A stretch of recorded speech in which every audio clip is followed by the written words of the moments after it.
बोलता हिंदुस्तान पे तमाम दर्शकों का स्वागत है। इस वक्त एक बहुत बड़ी खबर है दुनिया के सामने। बेंजामिन नेतन्याहू के खिलाफ अरेस्ट वारंट जारी कर दिया है इंटरनेशनल क्राइम कोर्ट ने। आईसीसी ने बेंजामिन नेतन्याहू के खिलाफ अरेस्ट वारंट जारी कर दिया है। उनकी गिरफ्तारी के लिए वारंट जारी किया है। साथ ही उनके रक्षा मंत्री योआव गैलेट इनके खिलाफ भी अरेस्ट वारंट जारी किया है। ये बहुत बड़ी खबर है इस वक्त, जब दुनिया भर में यूएन में बैठ के तमाम देश अमेरिका और इसराइल की इस नरसंहार की पॉलिसी के खिलाफ आवाज उठा रहे हैं। लगातार सीज फायर का दबाव दुनिया भर से बन रहा है। आईसीजे में मुकदमा चल रहा है और दुनिया भर के देश यानी कि अमेरिका की लॉबी के फ्रांस और इंग्लैंड जैसे देश भी यूएन के प्रस्ताव का समर्थन करते हैं, लेकिन अमेरिका वीटो वहां कर जाता है। ऐसे हालात में जब गाजा में लगातार बमबारी और लेबनान को तबाह करने की तैयारी में इसराइल है,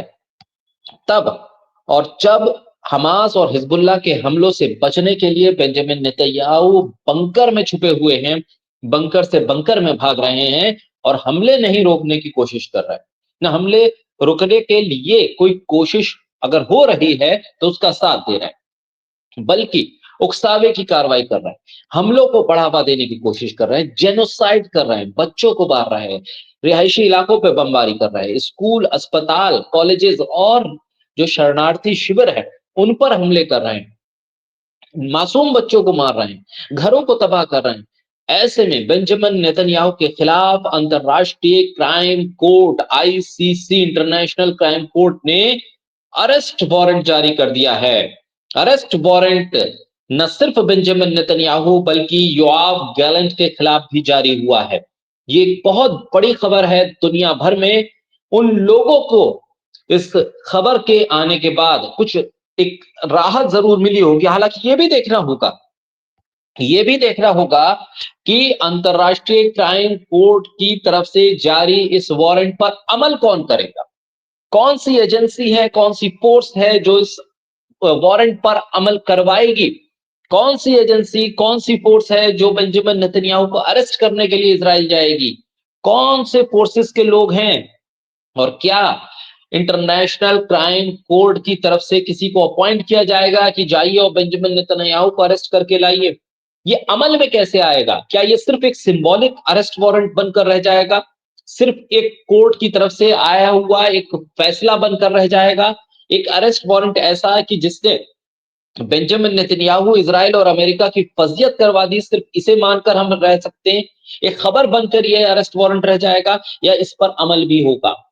ये मामला बहुत दिनों से पेंडिंग था। इजराइल के प्रधानमंत्री लगातार पूरी दुनिया उनको लेकर सवाल कर रही है कि ये व्यक्ति जो जेनोसाइड कर रहा है, जो मासूम बच्चों को मार रहा है, वो अब तक कानूनी दायरे में क्यों नहीं आया। इंटरनेशनल कोर्ट, क्राइम कोर्ट पे ये मुकदमा चल रहा था। हाल के दिनों में इस फैसले से पहले बेंजामिन नेतन्याहू की गिरफ्तारी पर जब फैसला आना था तो फिर ऐन वक्त पर एक जज छुट्टी पे भेज दिए गए। उसके बाद ये मामला टल गया, नए जज की तैनाती हुई और नए जज की तैनाती की वजह से, ये तमाम प्रोसेस की वजह से मुकदमे में देरी हुई और उसकी वजह से आज ये फैसला आया है। इन संस्थाओं पर आईसीसी में अपील की गई थी।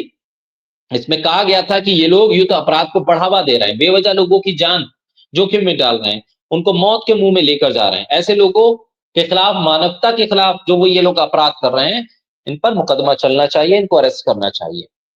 अब आईसीसी ने ये अरेस्ट वारंट जारी कर दिया। हालांकि हमास के कुछ लीडर्स के नाम भी हैं, हमास के लीडर्स के नाम भी हैं जो इनके खिलाफ ये अरेस्ट वारंट जारी हुआ। लेकिन मामला ये है, असल में अब ये प्रैक्टिकली मुमकिन कैसे हो पाएगा?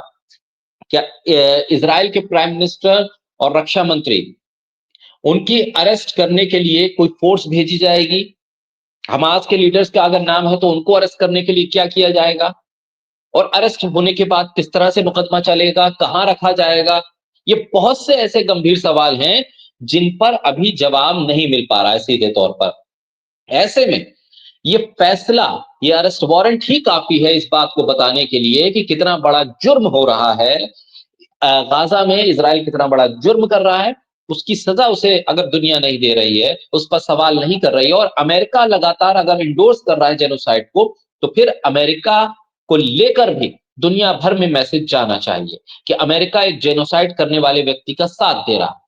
इन तमाम चीजों के बीच में सवाल ये है कि ये अरेस्ट वारंट किस तरह से फजियत करवा रहा है, क्योंकि इजराइल के भीतर भी बेंजामिन नेतन्याहू पर कई मुकदमे चल रहे हैं, करप्शन से जुड़े हुए मुकदमे चल रहे हैं, जिसपे शायद दिसंबर में उस पर सुनवाई भी है।